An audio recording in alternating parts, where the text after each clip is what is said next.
श्याम यही, राजा राम यही मुरली धाम यही, राजा राम यही मुरली धाम यही, प्रभु के महिमा की आरती, राधे पापियों को पाप से है तारती, श्री भागवत भगवान की है आरती, पापियों को पाप से है तारती, पापियों को पाप से, नरकियों को ताप से, पापियों को पाप से, नरकियों को ताप से, श्री भागवत श्री भागवत, श्री भगवत भागवत भगवान की है आरती, पापियों को पाप से है तारती, कर्पूर गौरव करुणावतारम संसार सारम भुजगेन्द्रहारम सदा वसन्तं हृदयारविन्दे भवं भवानी शरणं नमामि, त्वमेव माता पिता त्वमेव, त्वमेव बन्धुः सखा त्वमेव, त्वमेव विद्या द्रविणं त्वमेव, त्वमेव सर्वं त्वमेव देवं, भागवत भगवान की है आरती, पापियों को पाप से है तारती, पापियों को पाप से है तारती, पापियों को पाप से है तारती। ओम दीपो ज्योति परब्रह्मा, दीपो ज्योति जनार्दन, दीपो हरतु मे पापम, पूजा दीप नमोस्तुते, शुभम करोतु कल्याणम आरोग्यम धन संपदाम, मम बुद्धि प्रकाशाय दीप ज्योति नमोस्तुते, आरार्तिक्यम समर्पयामि श्री पुराण पुरुषोत्तमाय नमः, श्री बालकृष्णाय नमः, श्री कुंज विहारिण्ये नमः, जले शीतलीकरणम आरार्तिक्रम ग्रहणम पुष्पै देवाभिवंदनम, चरण कमलेश मंद पुष्पांजलि, हरि ओम जतनेन जतनमय जंत देवास्तानि धनवान् प्रथमान्यासन्ना, स्तेहनाकं महिमानः सचन्त यत्र पूर्वे साध्याः सन्ति देवाः, यदा तथा यथा तथा सदैव कृष्ण सत्कथा, मया सदैव गीयतां तथा कृपा विधीयताम्, प्रणामिकाश्यकाद्वयं जपेत्तदेयया पुमान्, भवेष्वनन्दनन्दने भवे भवेषु भक्तिमान्, सुमन सुगन्धित सुमनलयो सुमन सुगन्धि सुवास, पुष्पांजलि अर्पण करो गोपाल करो स्वीकार, मंत्र पुष्पांजलि समर्पयामि, दोनों हाथ उठा करके जयकारा लगाएंगे। बोल श्रीमद् भागवत महापुराण की जय, श्री श्री सतचंडी महायज्ञ की जय, श्री विंध्यवासिनी मैया की जय, श्री हर्षवर्धन महाराज की जय, श्री सुखदेव भगवान की जय, श्री वेदव्यास भगवान की जय, पूज्य सद्गुरुदेव भगवान की जय। जय जय श्री राधे, जय जय श्री राधे, जय जय श्री राधे श्याम। जय श्री राधे। सभी लोग अपना उचित स्थान ग्रहण करें। शीघ्र आयोजित श्री श्री सतचंडी महायज्ञ संगीत में श्रीमद्भागवत ज्ञान यज्ञ महामहोत्सव विश्राम दिवस सप्तम दिवस की अमृतमय कथा रसपान के लिए हम सब लोग एकत्रित हुए हैं। वृंदावन धाम की धरा से चलकर हम सबके गांव छदमी में पधारे राष्ट्रीय संत श्री बालकृष्ण शास्त्री आशीष जी महाराज के मुखारबिंद से अमृतमय कथा रसपान कर अपने जीवन को धन्य बनाएंगे। जहाँ तक मेरी आवाज जा रही है समस्त भक्त शीघ्र कथा पंडाल पर पहुँचे। पूज्य महाराज श्री मंच पर मंचासीन हो चुके हैं। अमृतमय रसधारा प्रारंभ हो चुकी है। आप सब लोग शीघ्र पधारें।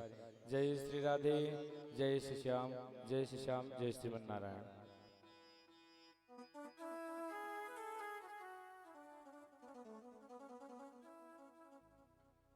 श्री राधे,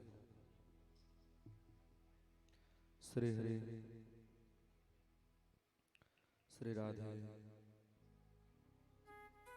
राधे श्याम, श्री राधे, राधे श्याम, नारायण,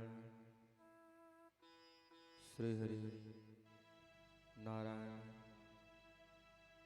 नारायण। श्री राधे श्री राधे श्री राधे राधे श्याम श्री राधे।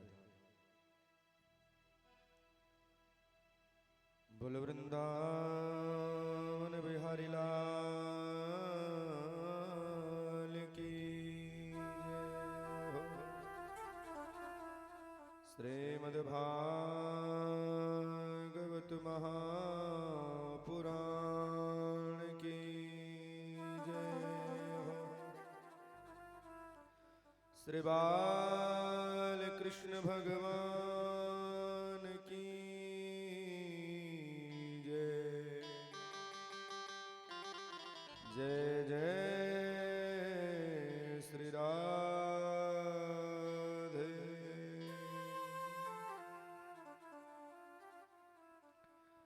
लंबोदरम परम सुंदरमेकदंतं पीतांबरं त्रिनयनं परमं पवित्रम् उद्यदिवाकरनिभोज्वलकायकान्तं विघ्नेश्वरं सकलविघ्नहरं नमामि। गावां हि तीर्थे वसति गंगा पुष्टिस्तथा तद्रजसे प्रवृद्धा। लक्ष्मी करियसे प्रणतौ च धर्मस्तासां प्रणामं सततं च कुर्यात्। नारायणं नमस्कृत्य नरं चैव नरोत्तमं देवीं सरस्वतीं व्यासं ततो जयमुदीरये। श्री राधा भक्ति हरेण ज्ञानमुताभ्यां या च समन्विता तां श्री भागवतीं गाथां वन्दे युगलरूपिणीम्।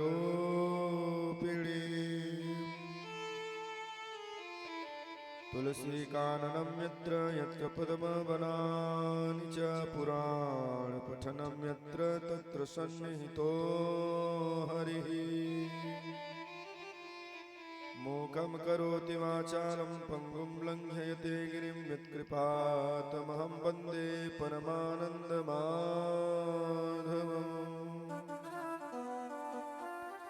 श्रीकृष्णत्वदीयपदपङ्कजपिञ्जरान्ते यद्देव मे विशतुमानसराजहंस।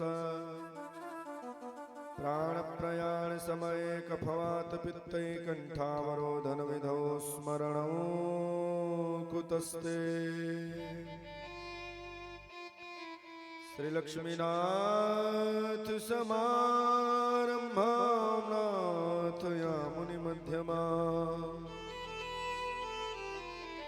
अस्मदाचार्यपर्यन्तां वन्दे श्रीगुरुपरम्पराम्।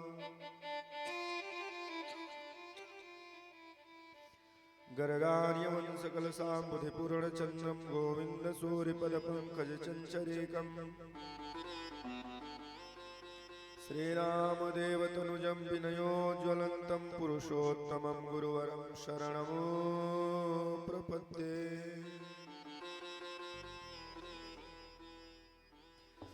हे राधे विश्वभानुभूतनये हे पूर्णचन्द्रानने एकान्ते कमनीय कोकिलरवे वृन्दावनाधीश्वरी। हे मतपारपरायणे चरसिके हे सर्वयूथेश्वरी।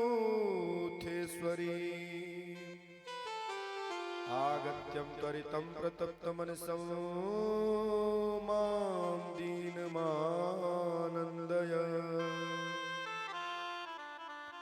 श्री राधे मेरी स्वामिनी मैं राधे जुकदास।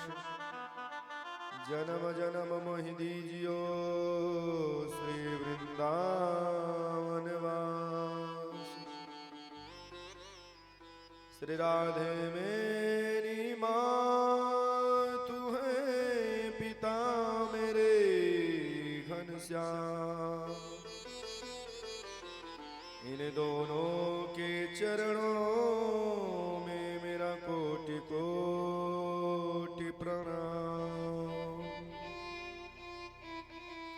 देवदनुजनर नाग खग प्रेत पितर गंधर्व बंदहु किन्नर रजनी चर कृपा करहूँ यवशर महावीर शरीर में तेज भरऊं मन संयम बोधि काम यथा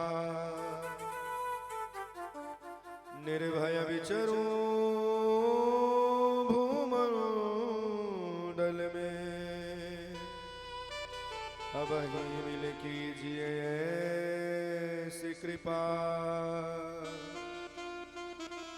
जय जय श्री राधा रमण जय जय नवल किशोर जय गोपीचित चोर प्रभु जय जय माखन चोर बोल माखन चोर भगवान की श्रीमद्भागवत महापुराण की श्री सत्संडे महायज्ञ की लक्ष्मी नारायण भगवान की जय जय श्री राधे।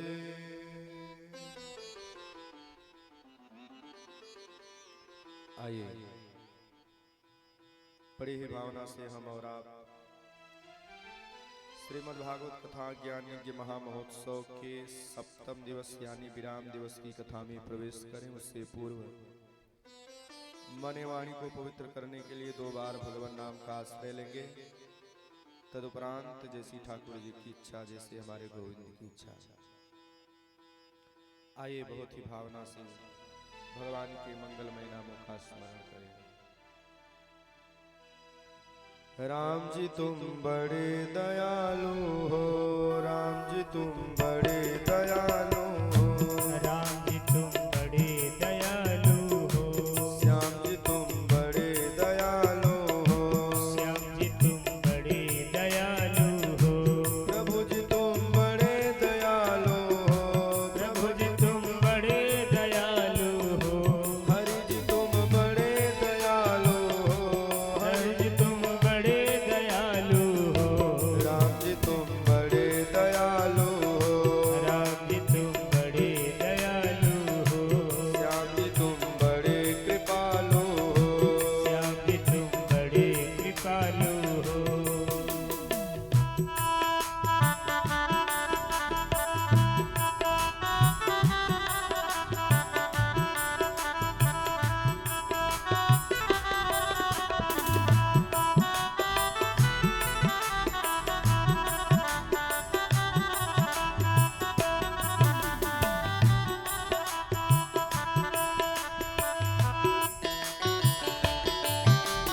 हरि बोल।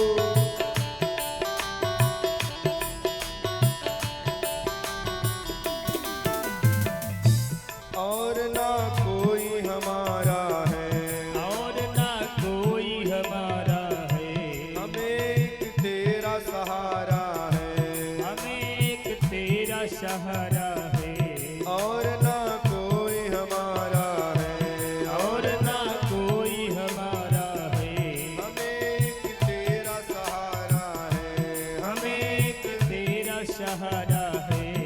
नैया डोल रही मेरी, एक नैया डोल रही मेरी, प्रभु जी तुम करो न अब देरी, प्रभु जी तुम करो न अब देरी, प्रभु जी तुम बड़े दयालु हो, प्रभु जी तुम बड़े दयालु हो, हरि जी तुम बड़े कृपालु हो, हरि जी तुम बड़े कृपालु हो।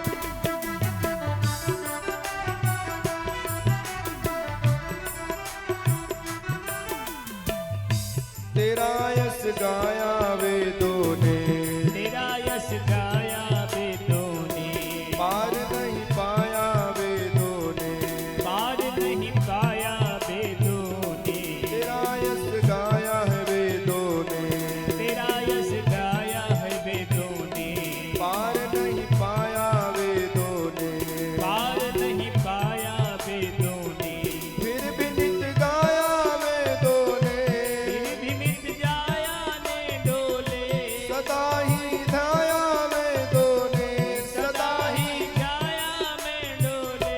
राम जी तुम बड़े दयालु हो, राम जी तुम बड़े दयालु हो, श्याम जी तुम बड़े कृपालु हो, श्याम जी तुम बड़े कृपालु हो।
भक्तवत्सल भगवान की जय हो, राजा रामचंद्र भगवान की जय हो, श्री सीतारामचंद्र भगवान की जय हो, यज्ञ पुरुष भगवान की जय हो, अम्बा परम्बा जगदम्बा मैया की जय विंध्यवासिनी मैया की हनुमान जी महाराज की वीर बजरंग बली की देवाधिदेव महादेव की गंगा यमुना सरयू मैया की तीर्थराज प्रयागराज महाराज की हर्षो ब्रह्मदेव महाराज की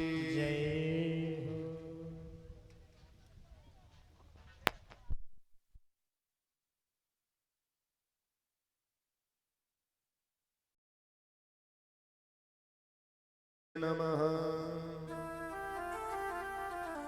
स्वस्ति श्री राधा कृष्ण चरण कमलेभ्यो नमः।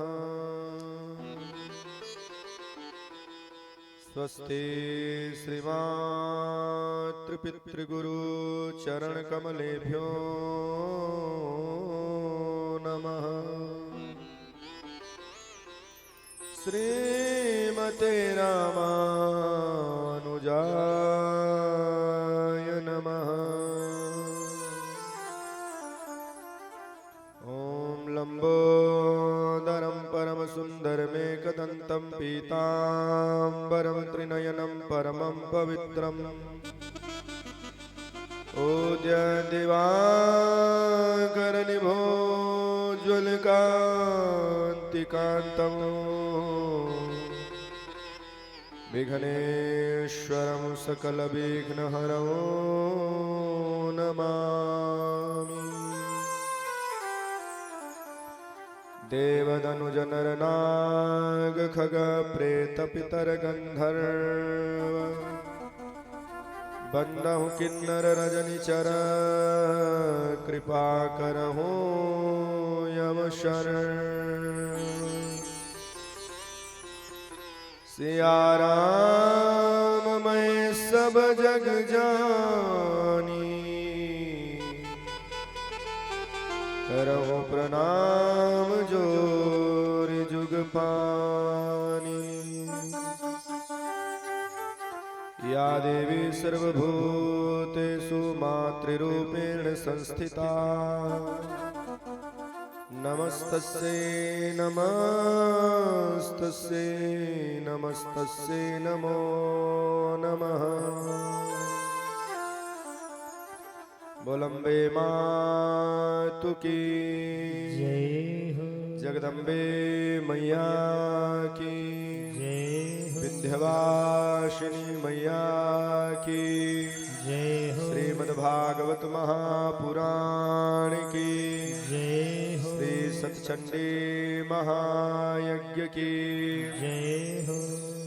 कृष्ण कन्हैया लाल की हनुमान जी महाराज की देवाधिदेव महादेव की हर्षो ब्रह्मदेव की श्री सद्गुरुदेव भगवान की जय जय श्री राधे।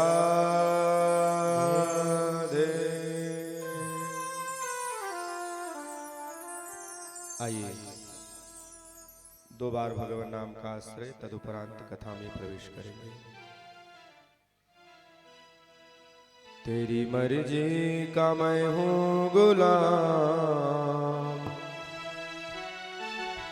मेरे अलबेले राम। तेरी मर्जी का मैं हूँ गुलाम मेरे अलबेले राम। तेरी मर्जी का मैं हूँ गुलाम मेरे अलबेले राम मेरे अलबेले राम। तेरी मर्जी का मैं हूँ गुलाम मेरे अलबेले राम मेरे अलबेले राम।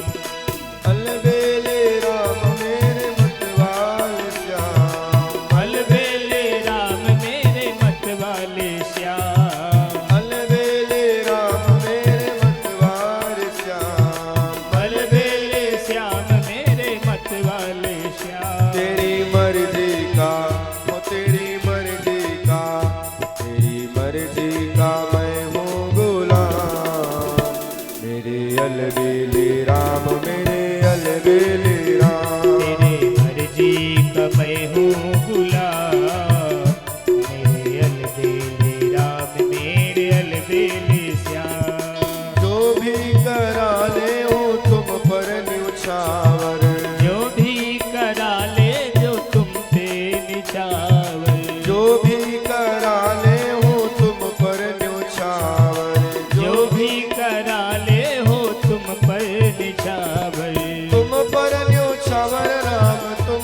न्योछावर तुम पर निछावर श्याम तुम पर निछावर जो भी करा ले वो तुम पर न्योछावर जो भी करा ले वो तुम पे निछावर मेरा जीवन ओ मेरा जीवन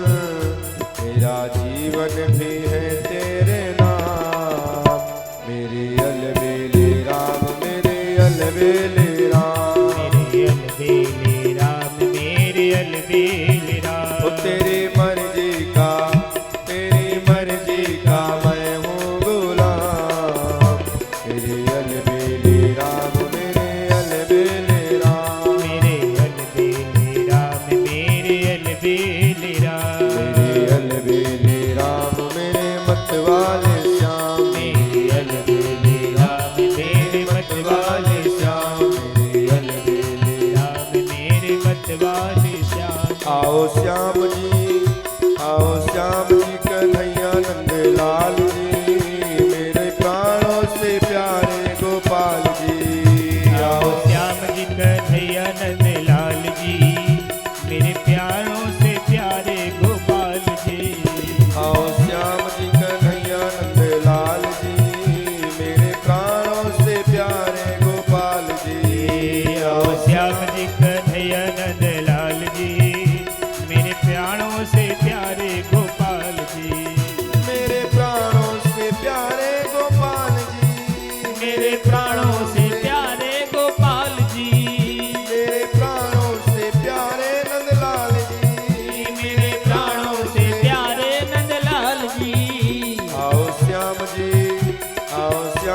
कन्हैया नंदलाल जी मेरे प्राणों से प्यारे गोपाल जी आओ श्याम जी कन्हैया नंदलाल जी मेरे प्राणों से प्यारे गोपाल जी मेरे प्राणों से प्यारे गोपाल जी मेरे प्राणों से प्यारे गोपाल जी मेरे प्राणों से प्यारे नंदलाल जी मेरे प्राणों से प्यारे नंदलाल जी मेरे प्राणों से प्यारे गोपाल जी ओ मेरे प्राणों से प्यारे नंदलाल जी मेरे प्राणों से प्यारे नंदलाल जी मेरे प्राणों से प्यारे गोपाल जी मेरे प्राणों से प्यारे नंदलाल बोल कृष्ण कन्हैया लाल की जय भागवत भगवान की श्री राधा रानी सरकार की श्री राघवेंद्र सरकार की श्री सुखदेव वेद व्यास भगवान की तुलसी माता की गौ माता की भारत माता की सत्य सनातन वैदिक धर्म की जय जय श्री राधे जय जय श्री राधे जय जय श्री राधे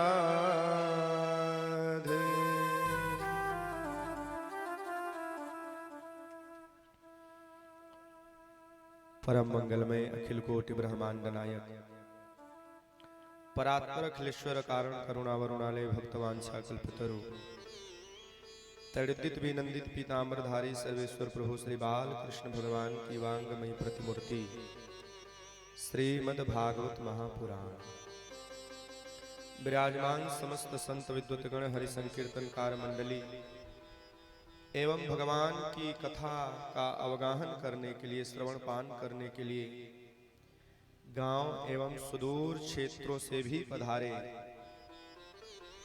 समस्त श्रद्धालु श्रोत्रिय वृंद भक्तिमती श्रद्धामती आदरणीय मातृशक्ति नन्हे मुन्ने गोपाल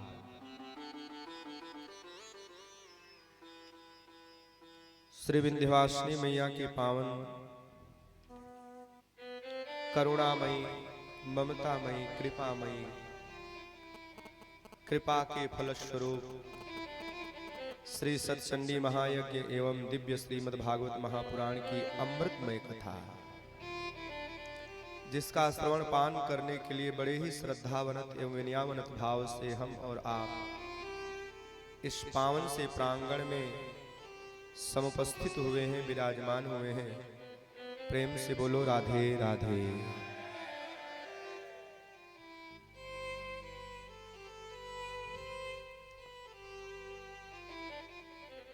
सुतदारा और लक्ष्मी पापियों के भी हो,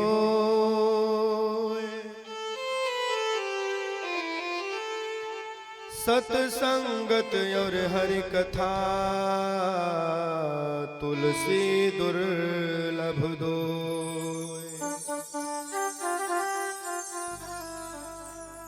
इस संसार में दुर्लभ क्या है आप जानते हैं?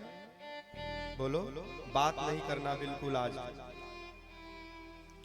क्या दुर्लभ है? 1 करोड़ रुपया मिल जाए कहीं से तो बहुत अच्छा है? नहीं, रुपया पैसा दुर्लभ नहीं है। इसे आप कमा सकते हैं अपने पुरुषार्थ के बल पर। जितना कर्म करोगे, बढ़िया कर्म करोगे, उतने आगे जाओगे, उतने ऐश्वर्य की, धन की, दौलत की प्राप्ति होगी आपको। बाबा कहते हैं दुर्लभ है इस संसार में संतों का संग, दुर्लभ है इस संसार में भगवान की कथा। सत्संगति दुर्लभ संसारा, निमिष दंड भरे एक बारा। सत्संगति दुर्लभ संसारा, निमिष दंड भरे एक ही बारा। सत्संगति दुर्लभ संसारा, निमिष दंड भरे एक बारा। सत्संगति दुर्लभ संसारा, निमिष दंड भरे एक ही बारा। बिनु सत्संग विवेक न होई, बिनु सत्संग विवेक न होई। बिनु सत्संग विवेक न होई। बिनु सत्संग विवेक न होई। राम कृपा बिनु सुलभ न सोई। राम कृपा बिनु सुलभ न सोई। सत्संगति दुर्लभ संसारा, निमिष दंड भरे एक बारा। सत्संगति दुर्लभ संसारा, निमिष दंड भरी एक बारा। क्या दुर्लभ है? सत्संग दुर्लभ है। ध्यान से सुनना। कितना मिल जाए तो हमारा कल्याण हो सकता है? बाबा कहते हैं निमिष दंड भरी एक बारा। कितने क्षण को, कितने टाइम को निमिष कहते हैं? ध्यान से सुनना।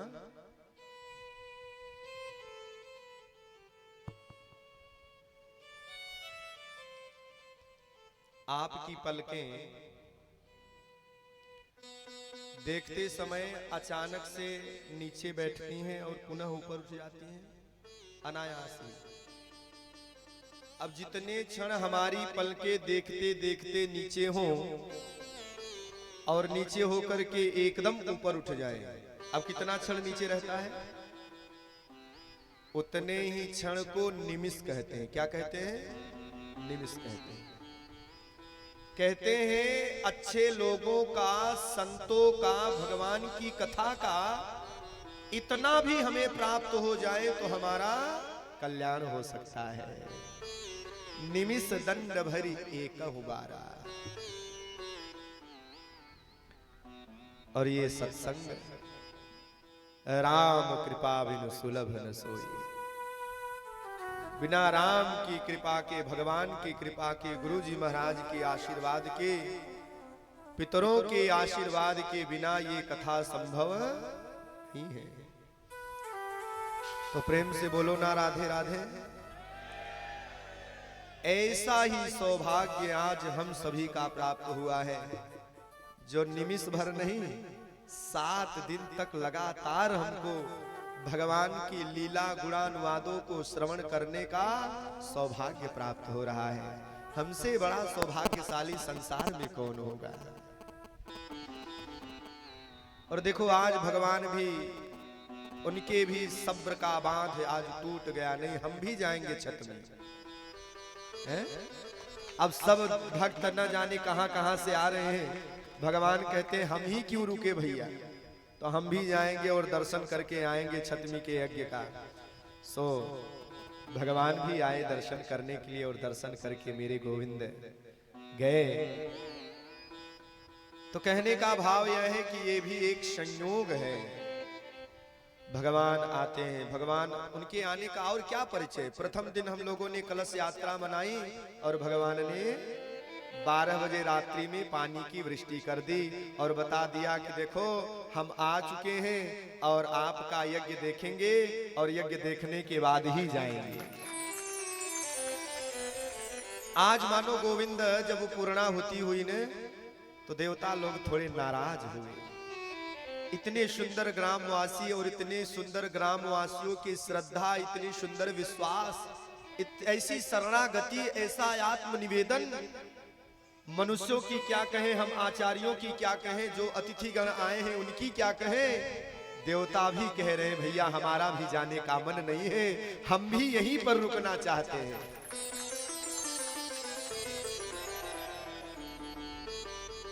तो देवता भी जाते समय या फिर आते समय अपना कुछ न कुछ प्रभाव दिखाते हैं। अब एकदम साक्षात चतुर्भुज नारायण तो आ नहीं जाएंगे, और अगर वो आ भी जाएं तो हम में इतना तेज नहीं है कि हम उनके उस तेज को स्वीकार कर पाए। सूक्ष्माति सूक्ष्म रूप में गोविंद आते हैं तो हम उनके तेज को संभाल नहीं पाते। वो विराट चतुर्भुज रूप में आ जाएंगे, उनका तेज ऐसा है कि हम उनके तेज को ग्रहण नहीं कर पाएंगे। भैया भक्ति से बढ़ करके इस संसार में कोई दूसरा साधन नहीं है जो भगवान को बहुत जल्दी प्राप्त करा दे। बड़े बड़े योगी करोड़ों करोड़ों वर्ष योग लगा करके बैठे रहते हैं, भगवान का एक झलक नहीं मिलता। बड़े बड़े तपस्वी, बड़े बड़े मनस्वी, बड़े बड़े आत्मचिंतक, अभी आत्मचिंतक एक हमसे मिले हुए थे, बोले ये संसार ये तो बस ऐसे ही दिखावा है। ये दिखावा नहीं है, ये भक्ति है। और जब भक्ति होती है, भक्ति की क्या परिभाषा आपको दे, कितने परिभाषा दे। आज प्रथम दिन से कल तक भक्ति की ही तो परिभाषा हम लोगों ने सुनी। भक्ता नाम चरितम भागवतम, भक्तों के चरित्रों से, योगियों के चरित्रों से नहीं, भागवत भक्तों के चरित्रों से भरा पड़ा हुआ है। तो इससे यह सिद्ध होता है कि भगवान को पाने का जो सरलतम उपाय है वह है भगवान की भक्ति। और वही भक्ति हम और आप कर रहे हैं, भगवान की कथा कह रहे हैं और भगवान की कथा सुन रहे हैं। एक बात और, ना हम बसामि वैकुंठे योगिनां हृदयेन च मद भक्त्या यत्र गायन्ति तत्र तिष्ठामि नारद। भगवान कहते मैं वैकुंठ में नहीं रहता, मैं योगियों के हृदय में नहीं रहता। भगवान रहते कहाँ हैं? भगवान कहते हैं मद भक्त्या यत्र गायन्ति तत्र तिष्ठामि नारद। मेरे भक्त जहां पर मेरे लीला गुणानुवादों का गान करते हैं, मैं वहां पर निवास किया करता हूं। और ये 6-7 दिन से क्या हो रहा है? मद भक्त्या यत्र गायन्ति, भगवान की लीला गुणा गुणादों का गान ही तो गाया जा रहा है। भगवान क्यों नहीं आएंगे भैया? तुम्हारी दृष्टि होनी चाहिए। इस संसार में 3 प्रकार के श्रोता बतलाए गए हैं, ध्यान से सुनना। सोता, श्रोता और सरवता। आकर के सो जाते हैं कथा में, और सोना तो भैया लाजमी है। क्यों? क्योंकि संसार का जो सबसे सुखमय स्थान है वह है भगवान का कथा पांडाल। अब जो निद्रा देवी 10-10 नींद की गोलियां खाने पर भी नहीं आती हैं, वही निद्रा देवी एकदम मैट की चटाई पर बैठती ही महाराज कब खर्राटे बजने लग जाए पता ही नहीं चलता है।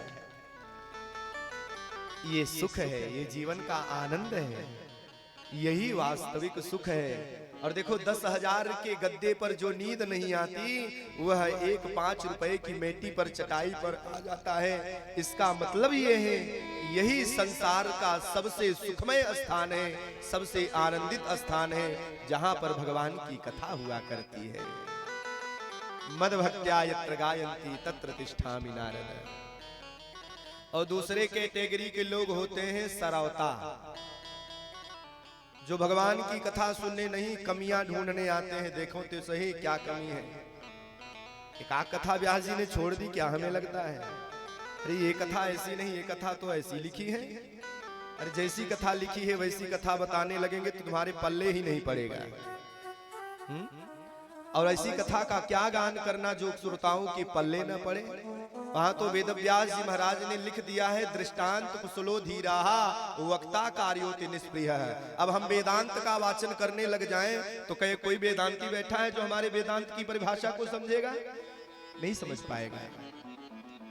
तो जो सरलतम भाषा है, जो सरलतम तरीके से हमारे श्रोता समझ लें, उस भाषा का येन केन प्रकारेण, जिस प्रकार से श्रोता भगवान के चरणारविंदों में अपने मन को लगा सके, ऐसे सरलतम से सरलतम उपाय को कर करके भगवान के चरणारविंदों में मन लगाने का प्रयास करना चाहिए।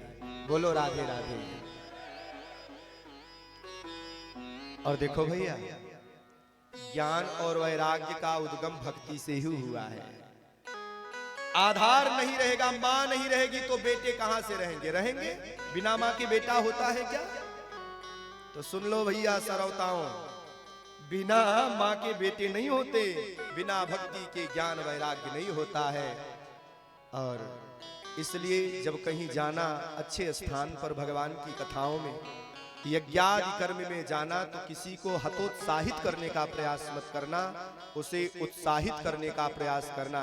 आप ये बहुत सुंदर कार्य कर रहे हो, इससे निश्चित ही भगवान आपको मिलने वाले हैं। बोलो राधे राधे। और तीसरे नंबर के जो श्रोता हैं उनका नाम है श्रोता। क्या नाम है? बोलो श्रोता।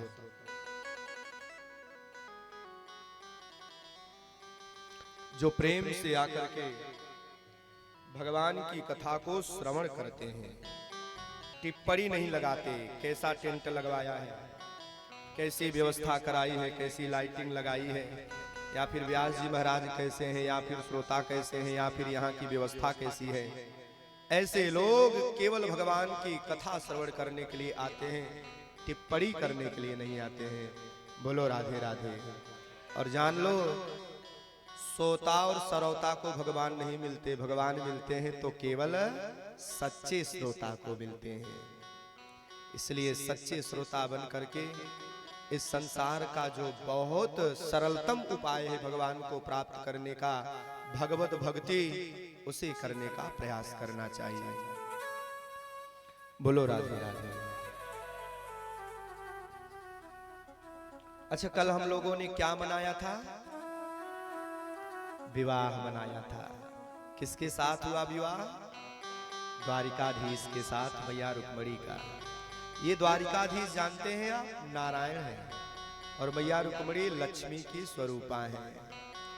एक बात जान लो, नारायण लक्ष्मी को अगर नारायण को सौंपा जाए तो मेरे गोविंद प्रसन्न होते हैं, प्रभु प्रसन्न होते हैं आपसे।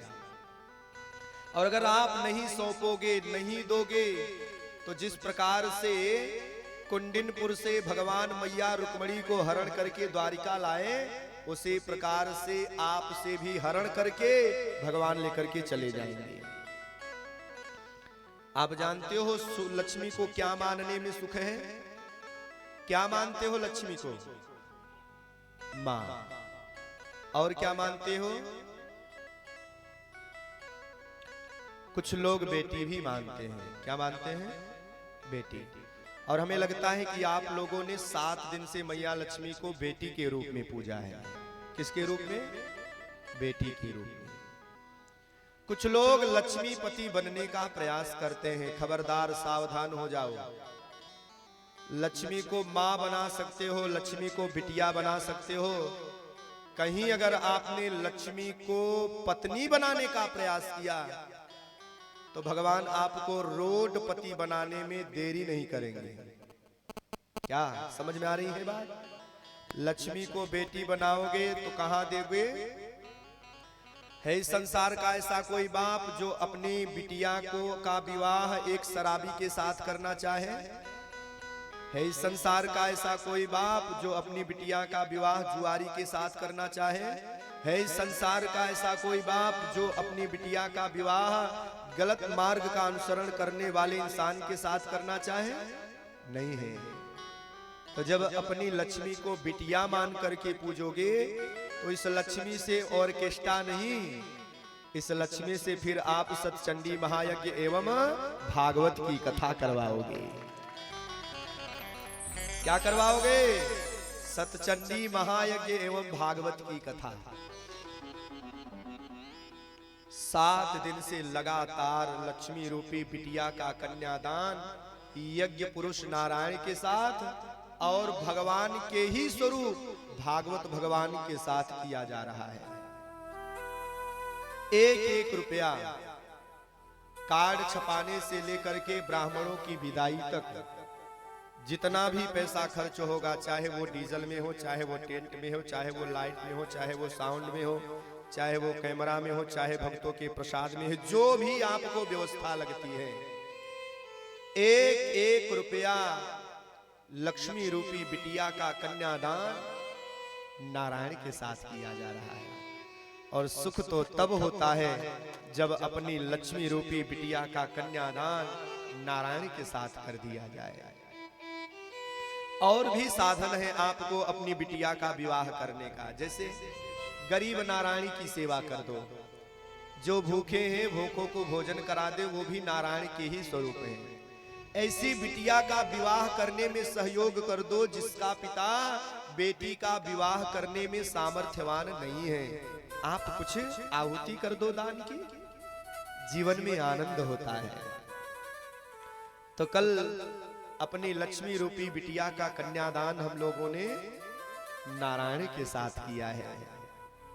भगवान का विवाह हुआ ना, तो भगवान के एक बेटा हुआ। क्या हुआ? नाम क्या है? प्रद्युम्न जी महाराज। क्या नाम है? प्रद्युम्न जी महाराज। और जिसके पास अनुयायी बहुत होते हैं, प्रेमी बहुत होते हैं, उसके शत्रुओं की भी कमी समाज में नहीं होती है।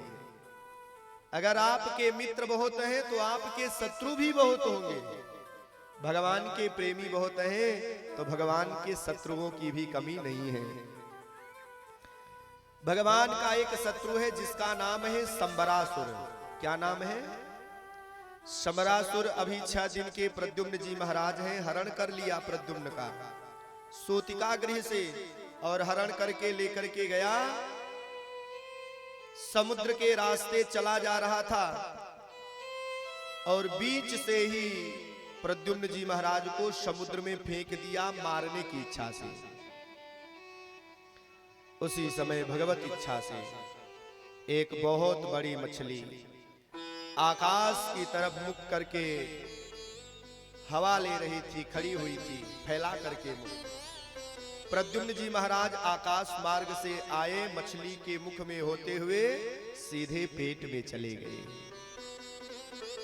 जाको राखे साया मार सके ना को, बालन बाका कर सके जो जग बैरी हो। जिसकी रक्षा भगवान करना चाहे उसका कोई बाल बांका नहीं कर सकता है। ध्यान से सुनना बंधुओं, भगवत कृपा का आश्रय ग्रहण करोगे तो कभी आपका अमंगल नहीं होगा। हमारा अमंगल तब होता है जब भगवान की कृपा का अनुभव करना हम बंद कर देते हैं। हम सोचते हैं कि जो हो रहा है वो हम ही कर रहे हैं, और यही भाव फिर भगवान से हमको दूर कर देता है और जीवन में अमंगल का आगमन हो जाता है। बोलो राधे राधे। उसी समय एक बहुत बड़ी मछली, एक बहुत बड़ी मछली, एक मछुआरा जाल फैला करके बैठा हुआ था मछली पकड़ने के लिए। अब जाल में वही मछली फंसी जिसके पेट में प्रद्युम्न गए हुए थे। बड़ी अद्भुत मछली थी। अद्भुत मछली को देख करके सम्रासुर के पास वो मछुआरा मछली को लेकर के आया। महाराज, आज जब मैंने जाल फैलाना है ना तो ये अद्भुत मछली हमको मिली। हमने सुना आपको, हमने सोचा आपको भेंट करूं। सम्रासुर कहता है ले जाकर के हमारे भंडारी को दे दो, आज यही मछली बनेगी भैया।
बोलो राधे राधे। और जिन दोनों व्यक्तियों को अभी हमने सम्मानित किया, एक का नाम है राजकुमार गुप्ता जी और दूसरे लोगों का शीतला प्रसाद गुप्ता जी हैं, जिन्होंने आई जय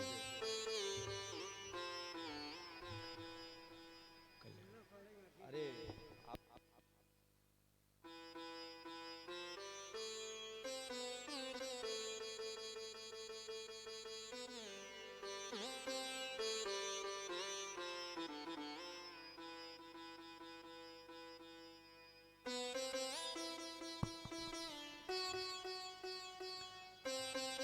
तो ये जो गुप्ता जी हैं हमारे,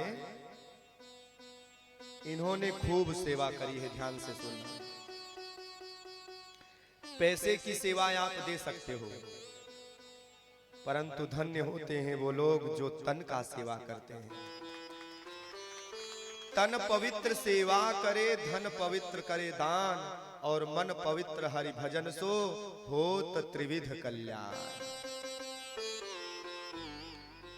इन्होंने आज अपने तन को, मानव देह को पवित्र कर लिया। क्यों? क्योंकि 7 दिनों से झाड़ू ले लेकर के महाराज पूरे प्रांगण को साफ करने का प्रयास किया है। सेवा ही परमो धर्म की सुक्ति को चरितार्थ किया है। आपकी ताली से हमको मजा नहीं आया।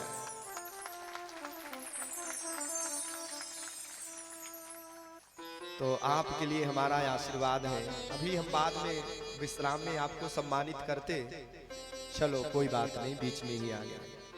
बोलो राधे राधे। मैं निवेदन कर रहा था कि जब भंडारी ने मछली को बीच से फाड़ा तो मछली के पेट से मानव का बच्चा निकला। सम्रासुर के पास लेकर के गया, महाराज मछली के पेट से मानव का बच्चा निकला, ले जाकर के विद्यावती को दे दो जो माया की विद्या सिखाती है, एक सैनिक और तैयार हो जाएगा। विद्यावती हाथ में लेकर के गोदी में लेकर के विचार कर रही है, न जाने किसका बालक है। नारद जी महाराज आ गए, किसका बालक नहीं, तुम्हारा पति है। विद्यावती कहती है मेरा पति है? मैं 20-22 वर्ष की नवयुवती, अभी का ये मछली के पेट से जन्म लेने वाला छोरा, मेरा इसका क्या मेल है?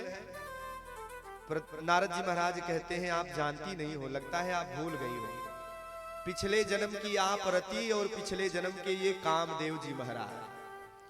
87,000 वर्ष की समाधि लगने के बाद भगवान भोलेनाथ के पुत्रों की आवश्यकता पड़ी तारकासुर नामक दैत्य को मारने के लिए। ध्यान से सुनना।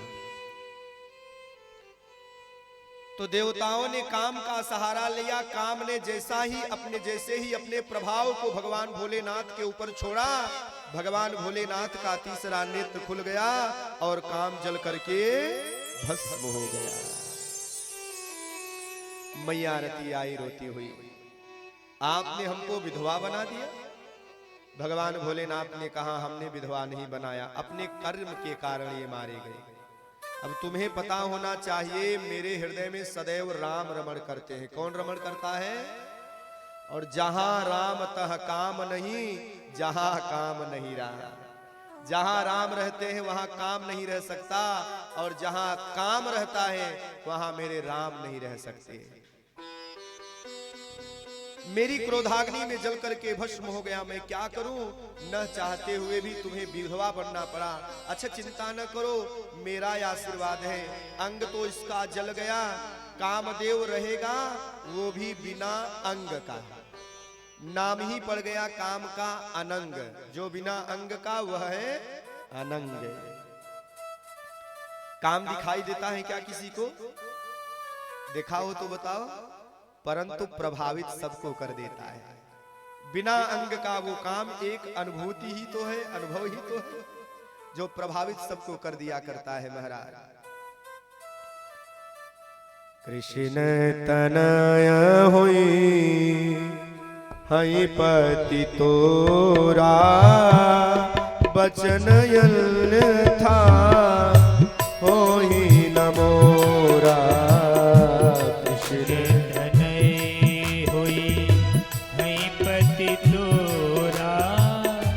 वचन अन्यथा होई न मोरा। कृष्ण तनय होई हई पति तोरा, वचन अन्यथा होई न मोरा। वचन अन्यथा होई न मोरा। वचन होई न मोरा।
बोल भक्तवत्सल भगवान की जय हो। कृष्ण तनय होई है पति तोरा। भगवान कहते हैं जब द्वापर में भगवान का कृष्णावतार होगा तब आपके पति उनके पुत्र के रूप में अवतरित होंगे, यह मेरा आशीर्वाद है। देखिए आप जानते हैं आज भगवान के गृहस्थ की कथा है और ध्यान देना हम सभी यहां पर गृहस्थ ही बैठे हुए हैं। तो आज हमारे गृहस्थ की कथा है, हमें गृहस्थ में कैसे रहना चाहिए। आज आपका ध्यान इधर उधर नहीं होना चाहिए। बोलो राधे राधे। इस देश के भविष्य को बैठाया जाए जो हमारा भविष्य बर्बाद करने पर तुला हुआ है, हैं? बैठा लो भैया ऐसे। कृष्ण तनय होई है पति तोरा। मैया रति आनंदित हो गई, देवी विद्यावती आनंदित हो गई और प्रेम से भगवान को पालने लगी। इधर आप विचार करिए, जिस मैया का 6 दिन का बच्चा गायब हो जाए सूतिका गृह से, वो चैन से रह सकती है क्या। भगवान प्रजा का भार है, राज्य चलाना है, भगवान को द्वारिका चलानी है, राजा है। और जब भगवान बाहर से काम करके आते हैं तो भीतर उदास मैया रुक्मिणी मिलती है, उदास मन से पूछती है मेरा बेटा मिला क्या। अब ऐसा नहीं कि भगवान झुझला जाए, एक ही बात क्या पूछती रहती है दिन रात, मेरा बेटा मिला क्या, मेरा बेटा मिला क्या। ऐसा भगवान नहीं करते। हम क्या करते, दिन भर काम करके आते हैं और पत्नी ने थोड़ी सी बात क्या पूछ ली, हम झुझला जाते हैं, डांटने लग जाते हैं। यहाँ हम दिन भर काम करके आ रहे हैं और तुम्हें तो यही पड़ी हुई है। नहीं, ये सच्चे गृहस्थ का परिचय नहीं है। सच्चा गृहस्थ चुनौतियों से घबराता नहीं है। बाहर झुझला करके बाहर के टेंशन को भीतर मत लेकर के आना। बाहर के टेंशन को, बाहर की चिंता को अपने घर के देहली से बाहर रख करके आना। और जब सवेरे 9 बजे घर से निकला ना तो फिर अपने सर पर रख करके फिर चले जाना। और अगर बाहर के टेंशन को आपने घर की देहली से नीचे लेकर के आया तो फिर घर में कलह हो जाएगा, आपकी गृहस्थ का आनंद चला जाएगा। ये हमारी बात को आप गांठ बांध करके रखना है। बाहर का कामकाज घर के बाहर, घर के भीतर प्रवेश करने पर केवल और केवल पत्नी बच्चे आपका गृहस्थ। कैसे पत्नी प्रसन्न रहेगी, कैसे बच्चे प्रसन्न रहेंगे। भगवान चुनौतियों से घबराते नहीं है, रुक्मिणी को प्रेम से समझाते हैं। देखो देवी रुक्मिणी, हमने सैनिकों को लगा दिया है, प्रयास कर रहा हूँ। अच्छा मैया रुक्मिणी ताना भी करते हैं, आपके पास समय कहाँ है मेरे बच्चे को ढूंढने के लिए। आप तो बाप है ना, माँ के हृदय से पूछे उसे कितनी तकलीफ होती है। परंतु भगवान फिर भी नहीं कुछ कहते। भगवान कहते देवी रुक्मिणी चिंता न करो, दुख न करो, जल्दी ही मेरा बच्चा मिल जाएगा। रुक्मिणी को समझाने का प्रयास करते हैं। प्रद्युम्न जी महाराज 16 वर्ष के हो गए और देखते हैं कि मुझे पालने वाली जो मेरी मैया है ना, मेरे साथ कुछ अजीब व्यवहार करती है। प्रद्युम्न कहते हैं माँ तेरा व्यवहार मुझको अच्छा नहीं लगता है। विद्यावती ने सारी कथा बतलाई, मैं आपकी माँ नहीं, मैं आपकी पत्नी हूँ। अपहरण होने से लेकर के मछली के पेट में जाने से लेकर के निकलने और इस प्रकार कैसे हमने बड़ा किया पाल करके आपको सारी कथा बतलाई। आवेश में आ गए, समरासुर को मार डालेंगे। विद्यावती ने रोका, पहले हमसे माया की विद्या ग्रहण करो, इसके बाद जाना मारने। अब भगवान के पुत्र है ना प्रद्युम्न जी महाराज, आत्मा वही जायते पुत्र, पिता की आत्मा पुत्र में निवास करती है। सो प्रद्युम्न जी महाराज ने भी भगवत्ता है, भगवत्ता का परिचय देते हुए जल्दी ही शीघ्रता के साथ माया की विद्याओं का अर्जन किया। और प्रद्युम्न जी महाराज जाकर के समरासुर को ललकारते हैं, ओ पापी समरासुर निकल तो सही, मैं देखना चाहता हूँ तेरे बाहुओं में कितना सामर्थ्य है। अभिमान में भर करके समरासुर बाहर निकला। मेरा सामना कौन कर सकता है इस संसार में। प्रद्युम्न जी महाराज से भयंकर युद्ध हुआ और भगवत्ता का परिचय देते हुए प्रद्युम्न जी महाराज ने अपने हाथों से समरासुर का उद्धार किया है। बोलो भक्तवत्सल भगवान की जय हो। देवी विद्यावती को लेकर के द्वारिका आए। महल की कमरे के देहली पर बैठी हुई है मैया रुक्मणी। और आज जब देहली पर प्रवेश करने वाली देहली पर देखा प्रद्युम्न जी महाराज को, न जाने क्यों 16 वर्ष पूर्व खोए हुए बच्चे की याद आ गई। आज अगर मेरा लल्ला होता ना तो इसी की तरह एकदम लगता। प्रद्युम्न जी महाराज आए, रुक्मणी को प्रणाम किया, चरणों में गिर गए। मैया रुक्मणी कहती है, बेटा तू कौन? जहां तक मुझे याद है इस द्वारिका में आज तक मैंने तुझे नहीं देखा। किसका बेटा है? कहां है तुम्हारा घर? प्रद्युम्न जी महाराज कहते हैं, मां मैं तेरा लाला और तू मेरी मैया। याद नहीं है तुझे? आज से 16 वर्ष पूर्व की बात याद कर। मैं खो गया था सूतिका गृह से और सारी व्यथा कथा बतलाई तो मैया रुक्मणी ने हृदय से लगा लिया। मैया रुक्मणी ने कल्पना नहीं किया था कि मेरा खोआ हुआ बच्चा मिल जाएगा, परंतु भगवत कृपा से आज जब प्रद्युम्न जी महाराज को पाया आनंद दुगुना हो गया। क्यों? बेटा आया सो आया, साथ में बहू भी लाया। प्रेम से मैया रुक्मणी ने स्वागत किया है बेटे और बहू का। सुखदेव भगवान कहते हैं, राजन परीक्षित ध्यान से सुनना। प्रद्युम्न जी महाराज जब से खोए और जब लौट करके आए तो भगवान के 16,107 विवाह और हुए। कितने विवाह? 16,107 विवाह। प्रद्युम्न जी श्री परीक्षित जी महाराज कहते हैं, गुरुजी गृहस्थाश्रम तो एक पत्नी में भी चल जाता है। अच्छा वो सेवा नहीं कर रही है तो दूसरी कर लो, कोई बात नहीं, तीसरी कर लो, परंतु 16,108 विवाह करने की भगवान को क्या जरूरत पड़ गई? सुखदेव भगवान कहते हैं, भगवान के जीवन में परिस्थितियां आती गईं और न चाहते हुए भी भगवान को विवाह करना पड़ा। दूसरा विवाह भगवान को अपने माथे का कलंक धुलने के लिए करना पड़ा।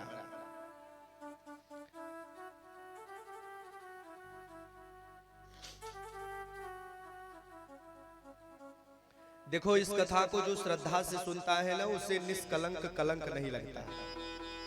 स्यमंतकोपाख्यान की कथा है ये। आसीत् सत्राजितः सूर्यो भक्तस्य परमः सखा प्रीतस्मै मणिं प्रादात् सूर्यस्तुष्टः स्यमंतकम्। भगवान ने एक बार द्वारिका में एक मीटिंग बुलाई। सभी राजा आए, उसमें से एक सत्राजित नाम का राजा भी आया। सत्राजित आया तो सभी धोखा खा गए कि भगवान सूर्य आ गए। भगवान सूर्य नहीं थे। पास में जाकर के देखा तो सत्राजित नाम का राजा है। अरे भैया सत्राजित, तुझे देख करके हम धोखा खा गए। हमें ऐसा लगा भगवान सूर्य चले आए हैं, भगवान सूर्य आ गए हैं। ये प्रकाश कहां से इतना आ रहा है? तो सत्राजित ने अपने गले में पहनी हुई वो मणि दिखाई जिसका नाम है स्यमंतक मणि। क्या नाम है? मणि बहुत चमकती है। सभी उलट पलट करके देखने लगे तो सत्राजित कहता है, ये चमकता ही नहीं है, 8 भार सोना प्रतिदिन प्रदान करता है। कितना भार सोना? 8 भार सोना। और एक भार में, अब चूंकि हम लोग किलोग्राम वाले जमाने में पैदा हुए तो किलोग्राम की ही गणना को जानते हैं। पहले के लोग भार में अपना गणना किया करते थे। तो गूगल से पूछा गया तो उन्होंने बताया 11.8 या 9 ग्राम सोना एक भार में आता है। कितना? 11.8 या 9, याद नहीं है। 8 भार में कितना ग्राम सोना हो गया? समथिंग 90 ग्राम। तो 90 ग्राम सोना इस समय कितने में आएगा? आप लोग तो खरीदते रहते हो, हमें मालूम नहीं है।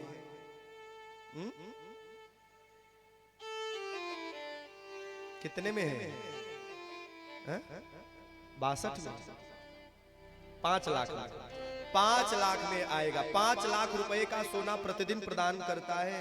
भगवान को पता चला तो भगवान ने कहा ऐसा है भैया, इस मणि को आप द्वारिका के राजकोष में जमा करवा दो। इससे जो सोना निकलेगा उससे मैं अपनी प्रजा का पालन अच्छे ढंग से कर पाऊंगा। सत्राजित ने मना कर दिया, नहीं गोविंद, इस मणि को हमने ऐसे नहीं पाया, यह मणि हमको बहुत तपस्या करने के बाद मिला है। भगवान ने कहा आपकी मणि और आपकी मर्जी, देना हो दो, न देना हो तो कोई बात नहीं है। बात वहीं पर खत्म हो गया। सत्राजित के भाई का नाम है प्रसेनजित। क्या नाम है? प्रसेनजित कहता है भैया मैं जा रहा हूं शिकार खेलने। सत्राजित ने कहा जाओ। प्रसेनजित कहता है अपने गले की मणि मेरे गले में डाल दो। सत्राजित कहता है मणि पहन करके जंगल में जाओगे? हाँ भैया मित्रों के साथ जा रहा हूं ना, तो थोड़ा मित्रों को दिखाऊं तो सही, देखो मेरे पास कैसी अद्भुत वस्तु है। दिखावा करने के लिए मैं जाऊंगा। और कभी कभी क्या होता है कि दिखावे में हमारा घाटा भी हो जाता है।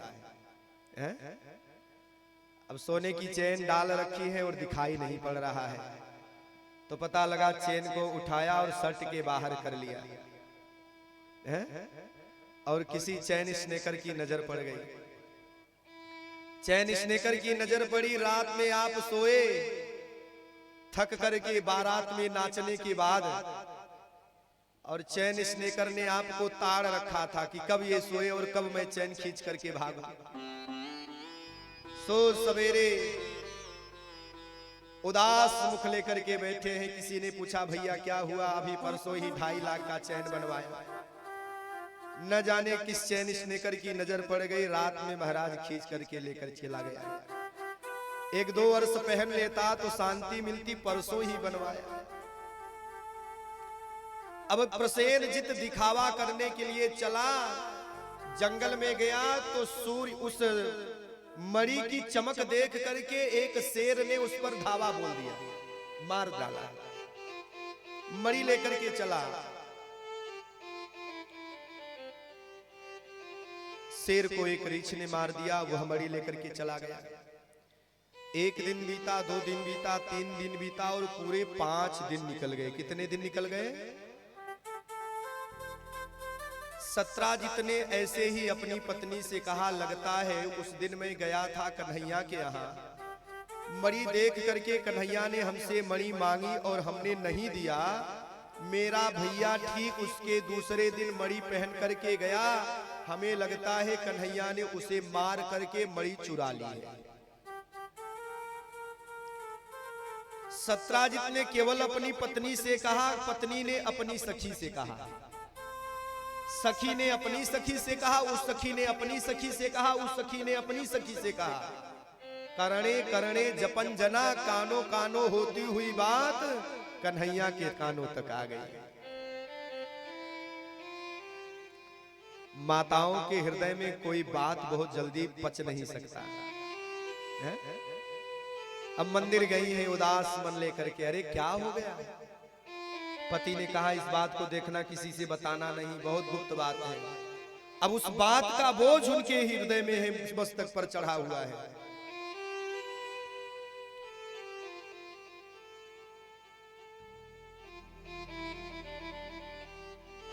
सखी ने कहा क्या हो गया? आजकल बहुत उदास रहती। नहीं नहीं कोई बात नहीं है, देखो ऐसा है, हृदय की बात कहने से हृदय हल्का होता है। अब तुम हमसे नहीं कहोगे तो किससे कहोगे? अच्छा देखो मैंने आपको तो बतला दिया, आप किसी से मत कहना। ना ना ना, मेरा तो आदत ही नहीं है, आप जानती नहीं हो। और उस संदर्भ में कोई चर्चा चली, अरे हाँ ये तो फलाने के यहाँ भी हुआ, तो उनकी पत्नी ने हमको बतलाया था। करणे करणे जपन जना, कानो कानो बात पूरे गांव में फैल जाती है। भगवान बड़े उदास हुए, निराश हुए, दुखी हुए। उस बात का हमें कलंक लग जाए जो हमने किया नहीं है, तो हृदय को कष्ट होता है, वेदना पहुंचती है। भगवान भी बहुत दुखी हुए,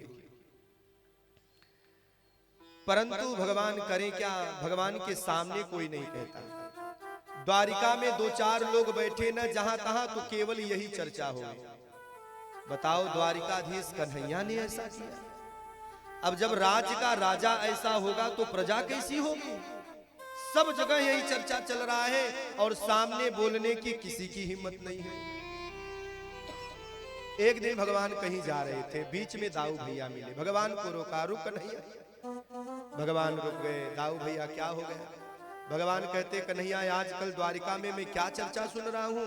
भगवान कहते, दाऊ भैया आप भी मुझ पे शक करते हो।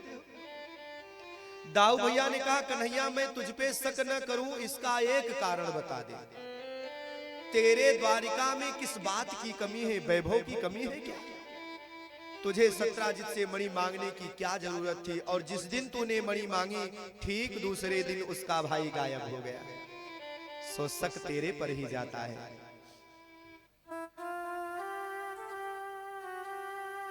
भगवान ने कहा, भैया मैं अपने माथे का कलंक धुलूंगा, ऐसा मैं संकल्प करता हूं। जब तक माथे का कलंक नहीं धुलूंगा आपको मुख नहीं दिखाऊंगा। अपने सैनिकों को लेकर के भगवान द्वारिका के जंगलों में आए। बहुत दूर जंगल में जाने के बाद प्रसेनजित का मृत शरीर पड़ा मिला। प्रसेन के शरीर के पास शेर के पंजे के निशान और शेर के पंजों के निशान की तरफ जब बढ़े तो कुछ दूर जाने पर शेर भी मरा पड़ा मिला। शेर के मृत शरीर के पास रीछ के पैरों के निशान, और जब रीछ के पैरों के निशान की तरफ भगवान बढ़े तो ये निशान एक गुफा में जाकर के समाप्त हुआ। भगवान ने सैनिकों को गुफा के बाहर रोक दिया और भगवान स्वयं गुफा के भीतर चलते चले गए। कुछ दूर भगवान गए, मणि के प्रकाश से गुफा प्रकाशित हो रही थी। भगवान जान गए मणि यहीं पर है। भगवान आगे गए तो देखते हैं एक रीछ की बिटिया मणि के साथ क्रीड़ा कर रही है, खेल रही है। भगवान ने कहा, देखो बेटा ये खेलने की वस्तु नहीं है, ये श्यमंतक मणि है, 8 भार सोना देती है। और इतना ही नहीं, इस मणि के वजह से एक इंसान के मारने का और इस मणि के चुराने का हमको कलंक लगा है, इसलिए ये मणि हमको प्रदान कर दो। भगवान कहते, भाई जैसे ही लेने को चले तब तक उस बेटी का पिता आ गया। खबरदार, ये बिटिया अनाथ नहीं है, इसका बाप अभी जिंदा है। ये मणि हमने एक शेर को मार करके पाया है, इसलिए इस मणि पर संपूर्ण अधिकार हमारा है। भगवान ने कहा, देखो भैया मेरा नाम द्वारिकाधीश श्री कृष्ण है और इस मणि की वजह से हमको कलंक लगा हुआ है, आप ये मणि हमको प्रदान कर दीजिए। बोलो राधे राधे।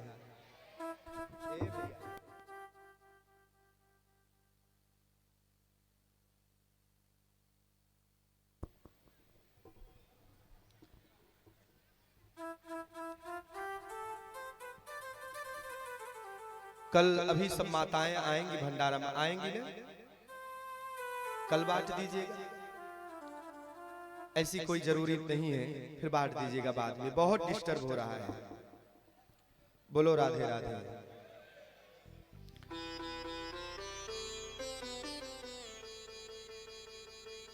क्या कह रहा था? हमको याद है, ऐसा नहीं है, हम तो तुम्हारी परीक्षा ले रहे थे। हम कह रहे थे, भगवान कह रहे थे कि मेरा नाम द्वारिकाधीश श्री कृष्ण है। क्या नाम है?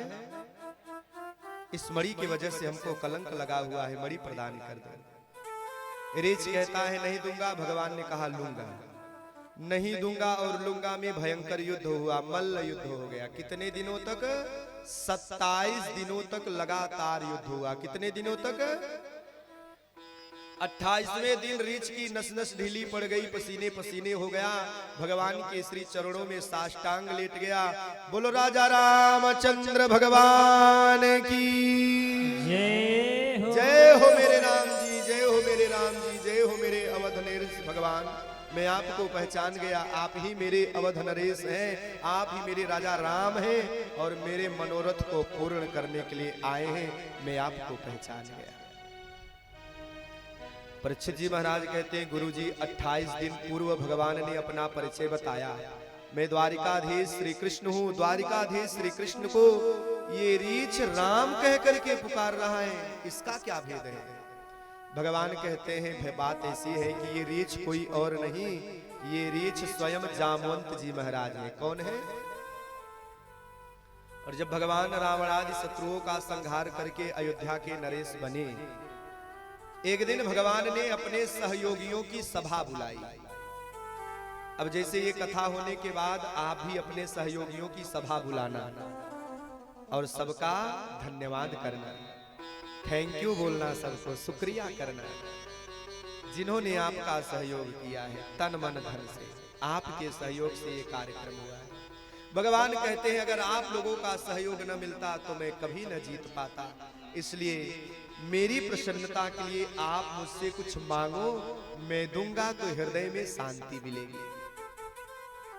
जिसकी जैसी भावना, कोई भगवान के श्री चरणों की भक्ति मांगता है, कोई भगवान से भगवान के श्री चरणों का रज मांगता है, कोई भगवान से पीतांबर मांगता है, कोई भगवान से उनके गले की माला मांगता है। जिसकी जैसी भावना, सबने भगवान से मांगा, भगवान ने दिया भी। सबसे पीछे विराजमान है जामवंत जी महाराज। भगवान कहते हैं, जामवंत आगे आगे सेवा आपने करी और जब मांगने की बात आई तो सबसे पीछे, और मेरे कहने पर भी तुम कुछ बोल नहीं रहे हो, कुछ तो मांग लो। जामवंत कहते हैं, हम जैसे अधम जीवों को आपने अपने हृदय से लगाया, हम फिर भी आपसे कुछ मांगे, ये हमारे जीवन का दुर्भाग्य होगा। भगवान कहते हैं, भैया जामवंत, आपकी भावना को मैं प्रणाम करता हूं, परंतु आप मांगोगे तो हमारे हृदय को आनंद होगा। जामवंत कहते हैं, प्रभु मैं मांगूंगा तो सही, परंतु आप दे नहीं पाओगे। भगवान ने कहा, जामवंत हमें आप जान नहीं पाए। जामवंत ने कहा, प्रभु इतने दिनों से हूं मैं, आपको एकदम जान गया हूं। भगवान कहते हैं, अगर मुझे जानते तो ऐसी वार्ता न करते। आपको पता है हम रघुवंशी हैं, रघुकुल रीति सदा चली आई, प्राण जाय पर बचन न जाई। रघुकुल रीति सदा चली आई, प्राण जाए पर बचन न जाई। रघुकुल रीति सदा चली आई, रघुकुल रीति सदा चली आई, प्राण जाय पर वचन न जाई। प्राण जाए पर वचन न जाई। रघुकुल रीति सदा चली आई, प्राण जाय पर वचन न जाई। रघुकुल रीति सदा चली आई, प्राण जाए पर वचन न जाई। भगवान कहते हैं, संसार में इंसान के लिए बहुत प्यारा होता है तो वह होता है उसके प्राण। आप सब कुछ मांग लोगे, लोग दे देंगे, प्राण मांगोगे तो कोई नहीं देगा। भले लोग कहते हैं, परंतु जब देने की बात आती है तो लोग पीछे हट जाते हैं। प्राण जाए, क्या मांगोगे? मेरे प्राण तुम मांगनों में विलंब करोगे, हमने संकल्प किया है देने में विलंब नहीं करूंगा। जामवंत जी महाराज को विश्वास हो गया, प्रभु जरूर देंगे। भगवान से कहते हैं, जामवंत जी हमसे आप युद्ध कर लीजिए। क्या कर लीजिए? भगवान कहते हैं, जामवंत क्यों परिहास कर रहे हो? हमसे वो भी आप युद्ध करना चाहते हैं, क्यों? जामवंत कहते प्रभु एक कारण है, राम रावण का युद्ध हुआ तो सब लड़े परंतु मैं नहीं लड़ा। भगवान ने कहा क्यों, किसी ने मना किया था? जामवंत ने कहा मना तो नहीं किया था, परंतु शास्त्रों का एक निर्देश है, युद्ध भी अपनी बराबरी वालों से ही करना चाहिए। किससे करना चाहिए युद्ध? बराबरी वालों से करना चाहिए। और देखो आजकल के लोग अपने से कमजोर को ही ढूंढते हैं युद्ध करने के लिए, हैं? तुम अपने से ऊपर वालों के पास जाओ तब तुम्हें अपनी बल का थाह लगेगा। पता लगा धन और बल हुआ, दुरुपयोग करना प्रारंभ किया, छोटों को सताने लगे, निर्बल को सताने लगे। अरे भैया दबे हुए को क्या दबाना।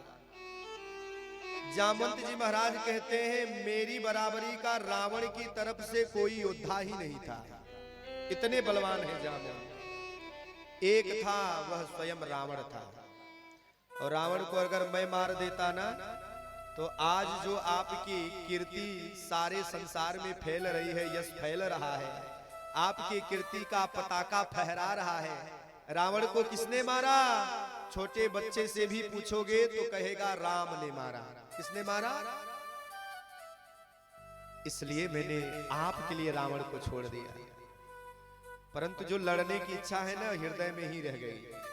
मैं देखना चाहता हूं कि मेरे राम के बाहुओं में कितना बल है, आपको हमसे युद्ध करना पड़ेगा। भगवान ने कहा नहीं, कहा है तो जरूर करूंगा, परंतु अभी नहीं। कृष्णावतार अभी मेरा मर्यादित अवतार है, मैं मर्यादा का अनुपालन कर रहा हूं, मैं मर्यादा का सिद्धांत बता रहा हूं, मैं मर्यादा का जीवन व्यतीत कर रहा हूं। आगे लोग मेरे मर्यादा का अनुसरण करते हुए जीवन को व्यतीत करने का प्रयास करेंगे, और अगर कहीं मेरे कर्म से एक भी ऐसा कार्य हो गया तो कलंक लग जाएगा। लोग क्या कहेंगे, राम जी ने कौन सी मर्यादा का अनुपालन किया, अपने पिता अपने बाबा के उम्र जामवंत जी महाराज के साथ युद्ध किया तो कौन सी मर्यादा भगवान ने निभा ली। भगवान कहते हैं कलंक न लग जाए इसलिए मैं लीलावतार में तुमसे युद्ध करूंगा। और देखो मर्यादा एक सीमा में रह करके निभाया जाता है, और लीला तो कुछ भी की जा सकती है। तो भगवान का लीलावतार है कृष्णावतार। कृष्णावतार में भगवान लीला करते हैं। भगवान कहते हैं मैं जरूर लड़ूंगा तुमसे। और जब 27 दिन 28वें दिन नस नस ढीली पड़ गई तो जामवंत जान गए मेरे राम के सिवा ऐसे आप बाहुओं का बल वाला कोई और है नहीं संसार में। सो भगवान की शरणागति स्वीकार करी। प्रभु आपने मेरे मनोरथ को पूर्ण किया, आपके समान दयालु और कृपालु भरा इस संसार में कौन हो सकता है। भगवान ने कहा देखो भैया जामवंत अब विलंब न करो, इस मणि की वजह से हमको कलंक लगा हुआ है और इतने दिनों से महीनों से घर से बाहर हूं, मणि प्रदान करो घर जाऊंगा। जामवंत कहते हैं प्रभु आपने तो हमें धर्म संकट में डाल दिया। भगवान कहते हैं कौन से धर्म संकट में। जामवंत कहता है ये मणि जिसको हमने दी है ना ये कोई और नहीं मेरी बिटिया जाम्बवती है।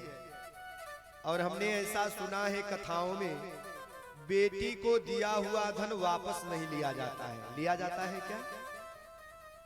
अब मैंने यह मणि बेटी को प्रदान कर दी है, कैसे दूं लेकर के। भगवान उदास हो गए। उदास कन्हैया को देख करके जामवंत ने कहा एक विकल्प है। भगवान ने कहा जल्दी बोलो। जामवंत कहते हैं मेरी बिटिया जाम्बवती के साथ विवाह कर लो और दहेज में मणि लेकर के चले जाओ। भगवान क्या करें? जामवंत को धर्म संकट से निकालना है, माथे का कलंक धुलना है तो दूसरा विवाह करना ही करना पड़ेगा। न चाहते हुए भी दूसरा विवाह किया है जामवंत की पुत्री जाम्बवती के साथ। बोलो द्वारिकाधीश भगवान की जय हो।